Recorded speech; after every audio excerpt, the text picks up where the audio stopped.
Fusebox.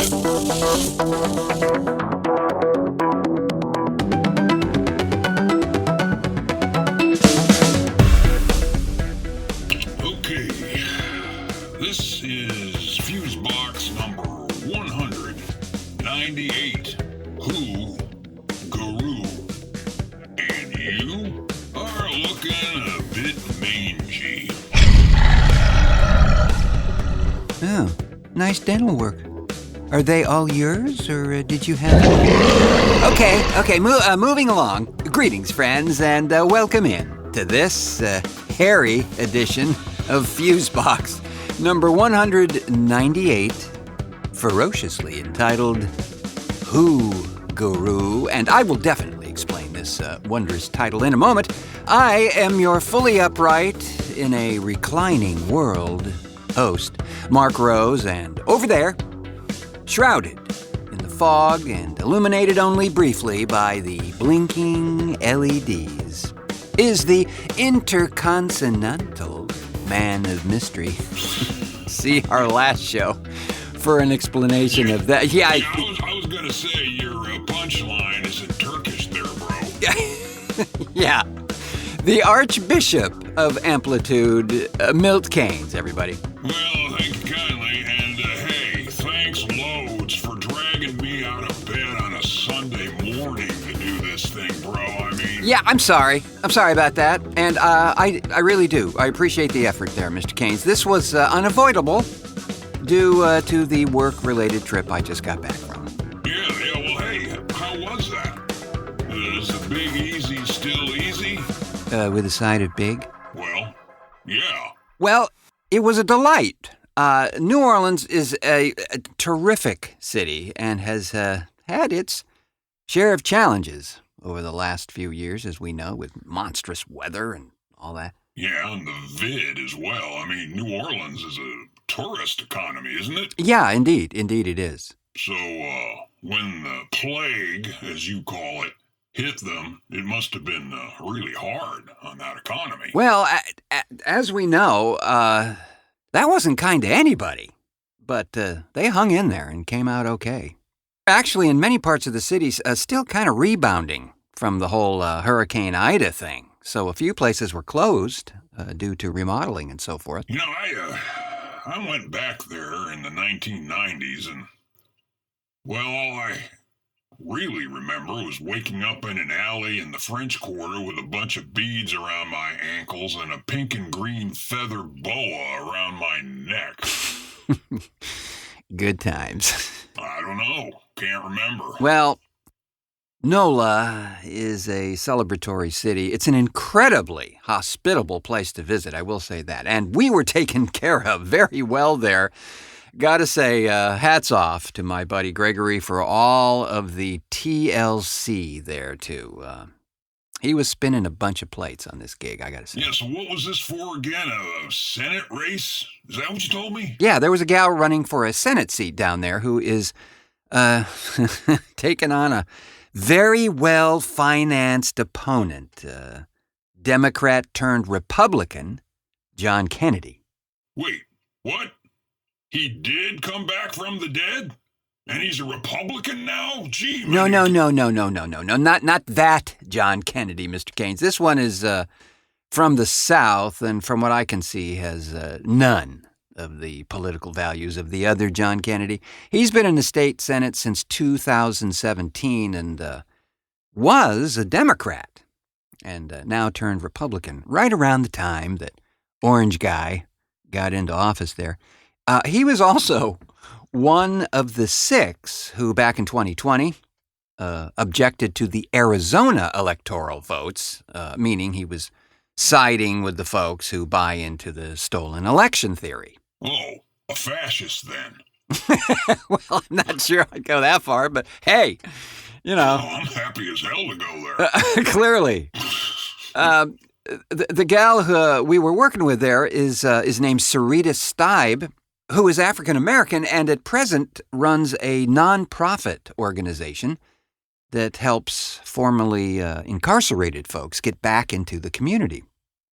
And there's a reason she knows about this process, too. she was inside, as they say, herself for almost 10 years. Hold up. I thought if you had served time, that you were basically ineligible to hold public office. No, you're absolutely correct, Mr. Keynes. And here, of course, is where things get wonderfully ironic. You may recall, friends, that during the Orange Guy's occupation of the White House over there, he did a few pardons. While some of those may have been dubiously bestowed on some folks, on one of those occasions, many folks were pardoned for offenses that they may have committed at an early age and were relieved of their restitution hook, meaning they didn't have to pay back anyone financially for their previous indiscretion. So in Syrita's case, she was 19 and in fact served her time, but then she was unburdened with having to repay a rather lofty sum after she got out. Instead, she turned her life around quite quickly, became an advocate for folks who are getting out of prison and looking for ways to start over. Her organization's methods are now being adopted and used by other such groups all around the country. And she helped write the legislation that eliminates the check-the-box provision on most forms relating to further education. Oh, yeah, you mean that question on most forms where it says, have you ever been incarcerated? That one. You see, in her particular case, and this is what's fascinating, she tried to continue her education after getting out and was, of course, repeatedly denied because of her being, sadly, honest on the form. Then she later decided to try the process again, but this time not check the box. And guess what? She got accepted, did really well, and then decided to tell the truth about the whole thing and could have potentially erased, at least for herself, all the time and effort that she had already put in there. But she had clearly demonstrated by that point that the box had nothing to do with a person's ability to learn and excel. So quite the contrary, actually. She had some allies at the university who concurred with her, and she was allowed to continue to get her degree and, in the process, actually work to get the law changed in Louisiana. Holy carp! Yeah. So now the idea of banning the box, as they say, is moving forward from Louisiana across the country, due primarily to her efforts. So we wish her the extreme best fortune in this race for the U.S. Senate, as it's going to be a tough climb, but she's definitely got her eye on the prize there. So, friends, we will do a small reset here and be back at you with some Garou-ness. Excuse me, please. I think I'll change. The show for everybody, but not everybody will like it. Fusebox. TheFuseboxShow.com. And we are back, bro. And thank you so much, my friend. So the title of this episode is Who Garou? And please, let me explain. Yeah, please do. Okay. So this all happened, this title, because of the name of the consulting firm that was working with Syrita, the gal running for the U.S. Senate that we just chatted about there. Steve's agency is called Garou. Now, for those of you who might be reaching for your hand-bound copy of Bestial Esoterica, let me tell you, it's on page 397, okay? Garou, or the French equivalent loup-garou, refers to a wolf creature, half human, half wolf. Like a werewolf. Yeah. The legend of a person transforming into a wolf, of course, has been deeply set in our global consciousness here. Yeah. Hey, what's that $92 word you always use? lycanthropy? Very good, Mr. Gaines. I'm thoroughly impressed. You recalled that. Well, I do hear some things you say, bro. Not everything, but sometimes, yeah. Well, in any event. So when I got into New Orleans, I asked the guy who is the aforementioned consultant, Steve, of the aforementioned company, that sports this rather toothy image of this critter snarling in a wooded background, the full moon overhead. I asked him about the name, and he said it was really a natural fit for the Cajun and Creole culture here, and frankly, he's a native. His business, which can be a wee aggressive at times, it was just a natural fit for him. You think? Well, politics can be a toothy business, wouldn't you think? Yeah, you might lose more than the election in a few of those cases. It can turn into a street brawl with fiery hatchets and gasoline. Well, some just keep on going 2 years later, Yeah, but the election was stolen, bro, says right here in the OFM. The OFM? Yeah, the OFM. The Orange Fascist Manifesto. Oh, gotcha. Yeah. Well, New Orleans has a hefty dose of voodoo in that city. I mean, you walk around parts of the French Quarter and it's palpable.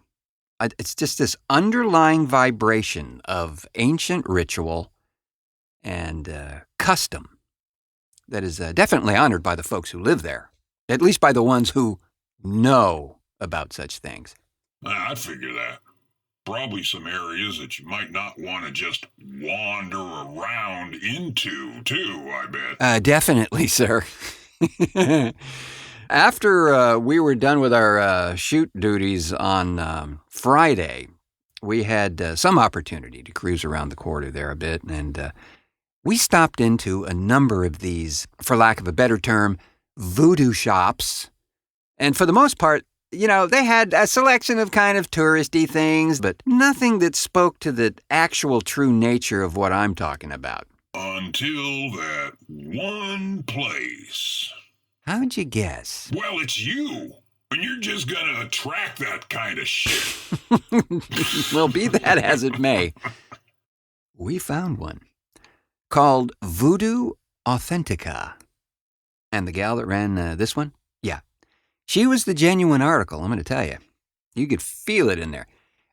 You could tell that the moment you walked into this shop, there was this scent that struck you. Kind of a blend of cinnamon and maybe a variety of sandalwood.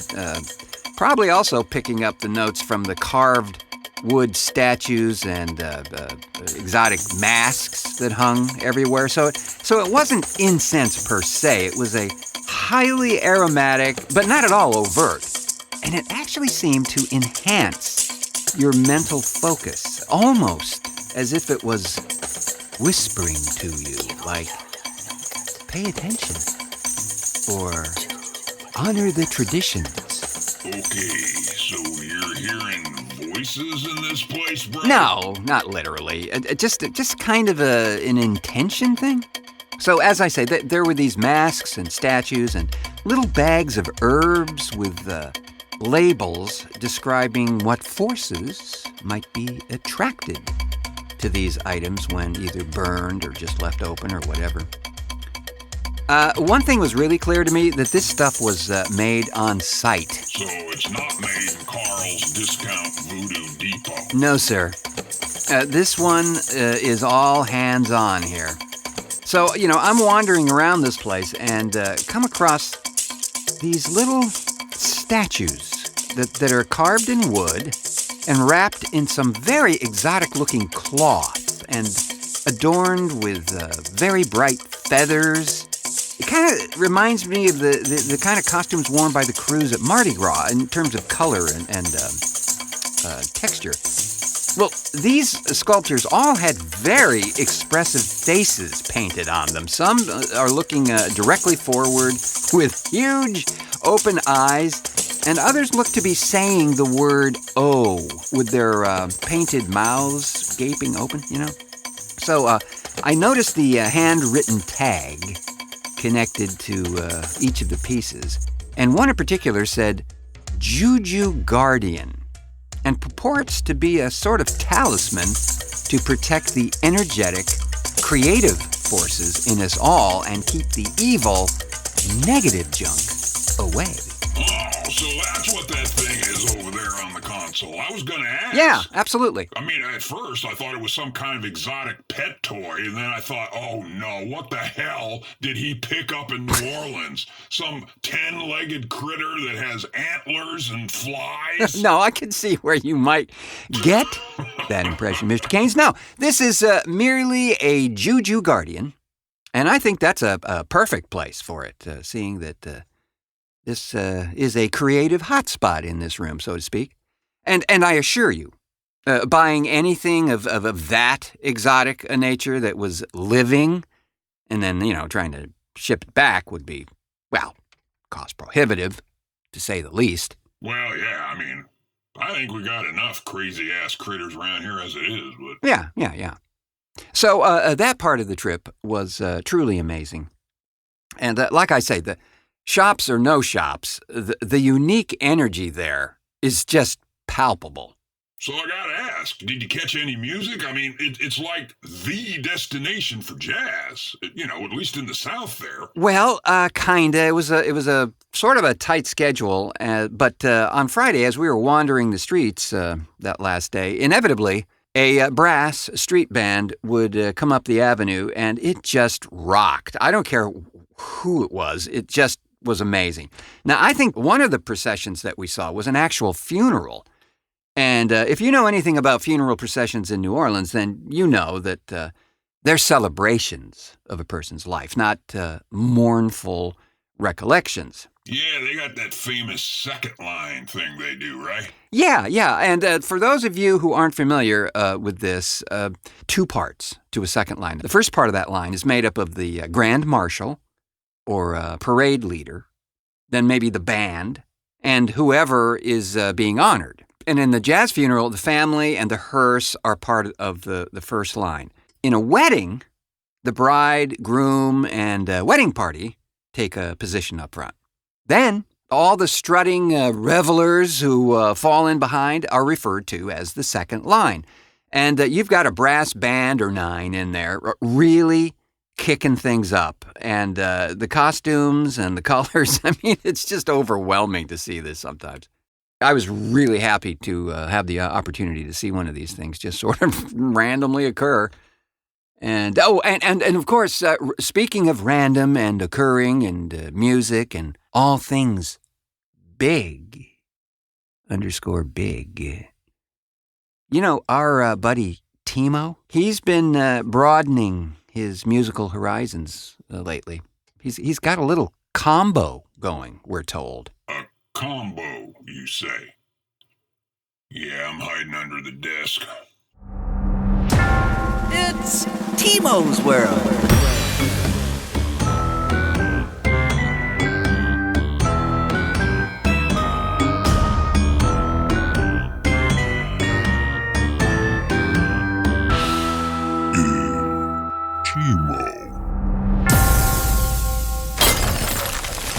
Timo follows his dream of being in a jazz band and, along with Eco and Milo, creates the Timo Bell Ringer Trio, which makes their debut at a local retirement home. Jazz is to music what rap is to poetry, so Timo blowing sax is enough to make you blow chunks. So stuff that up your jazz hole.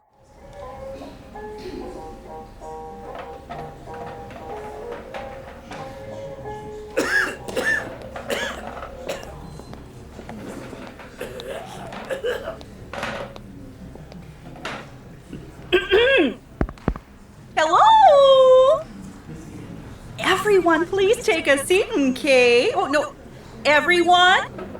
There you go. No. Yep, that's it now. Okay. Take a seat, hon.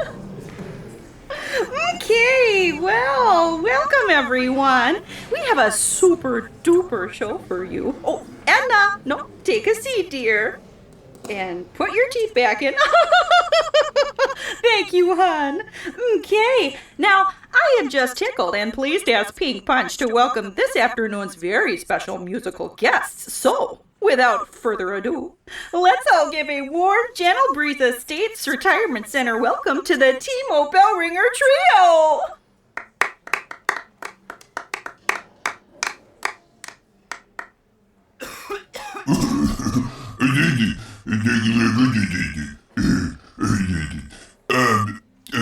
Me, Timo, sax, her, eco, kazoo, him, Milo, drums.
You suck.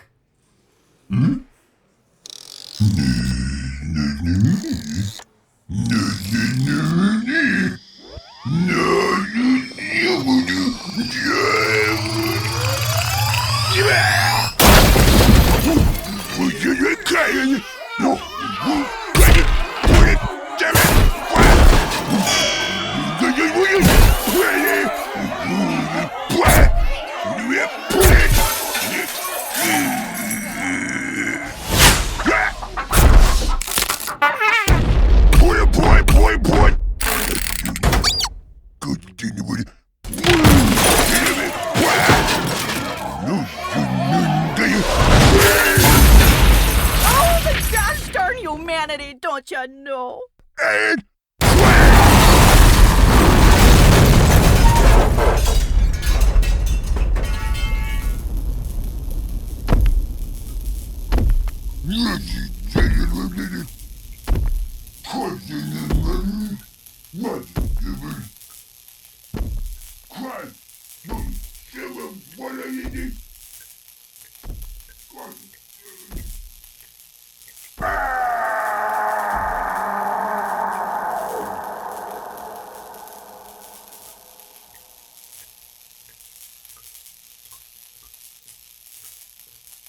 Where are my motherfucking teeth? Is it over? Did we survive? Oh, I think we made it. I'm not sure about the rest home there, but you gotta hand it to Timo. He's fearless. Actually, Milo was an animal on those drums, bro. Yeah, I saw what you did there. Yeah, it's early, man. Speaking of chaos, I'm going to tell you another thing that I got introduced to while out there. How many hurricanes you can drink and still remain upright? No. But that experiment seems to be going on pretty much nightly there, yeah, as that drink was invented in New Orleans, among a few others that I actually really like. Not crazy about rum, huh? Well, not in the quantities that will cause the human being to liquefy into that sort of multicolored ooze.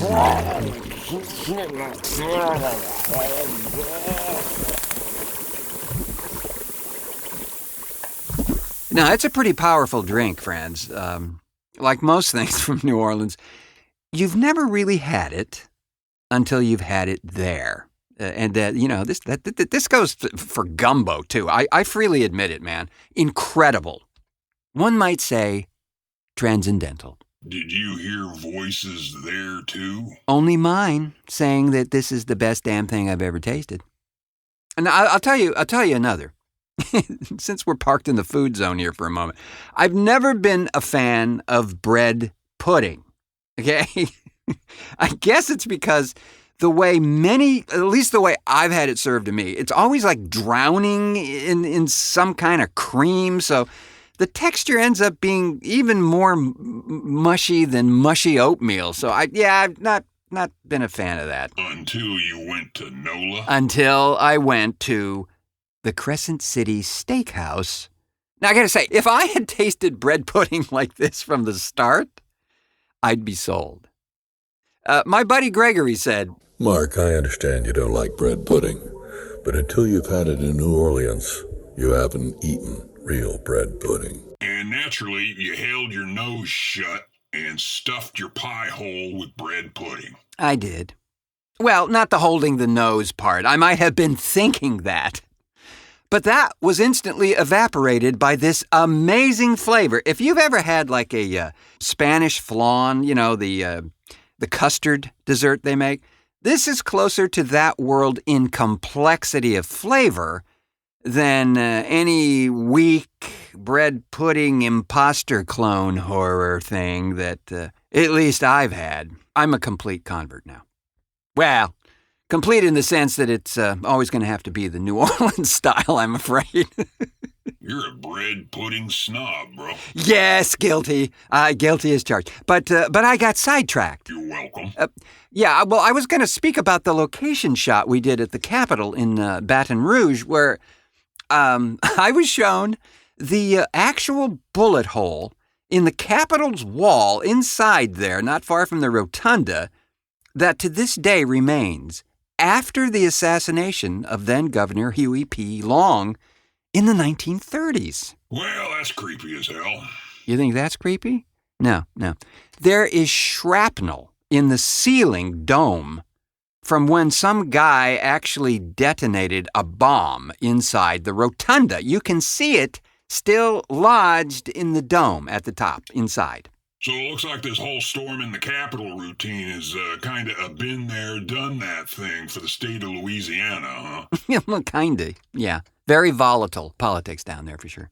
Oddly enough, though, even though they had these explosive moments in the state's history, I still don't think any of the folks who did some of these things were as whack-bat crazy as the ones running around today in Washington and environs. Well, at least they're not waiting for the ghost of Huey P. Long to rise from the grave and start a crawfish boil in the Senate chamber. Bet you that would be good, though. And with that savory reminder of other delectable wonders of that part of the world, we'll call it a show. Oh, but first, speaking of Northwest yummy, we've been plotting and conspiring to produce a fantastically fun program for our 200th episode, which is coming up quick. Yeah, since this is 198. Yeah, and he can add, too. We're doing a remote from Suicide Sally's here in Portland, and that promises to be, of course, a hoot and a holler, and I hope you can join us for that one. We've got special guests lined up and all sorts of surprises, because who knew? Certainly not us. Or could they? We must not scurry back under the Zapp's potato chip bag before thanking our contributors to this edition of Fusebox. Regina Carroll for stepping up and standing out. Sabra May for extra spicy ideification. And Jeff Pollard for impeccable Timo pronouncifications. And Gregory Wilson for expert pudding enlightenment. And thanks as well to the Prime Minister of the Parametric over there, Milt Cades, for technical assistance, especially on this very early morning. Pleasure, it wasn't, but what the hell.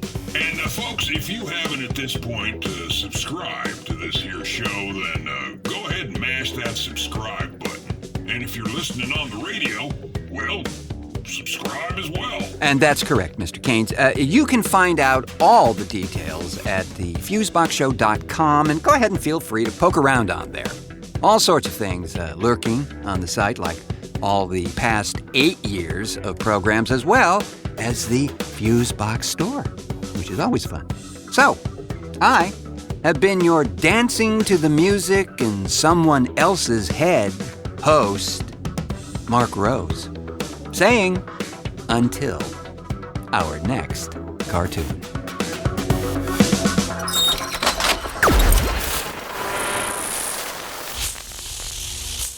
Fusebox.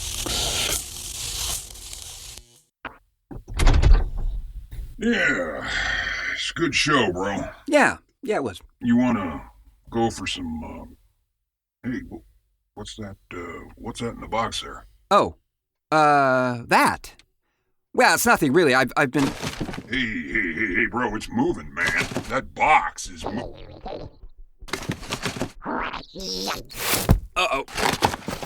Whoa! For the love of... What the hell, man? Watch out! Whoa! Man, the monitors are right there. Whoa! Man, it's just a little spook, that's all. Hey, you said bringing something back was cost prohibitive, man. What the hell? Yeah, well, I said shipping it back. I didn't say anything about checking it with my baggage.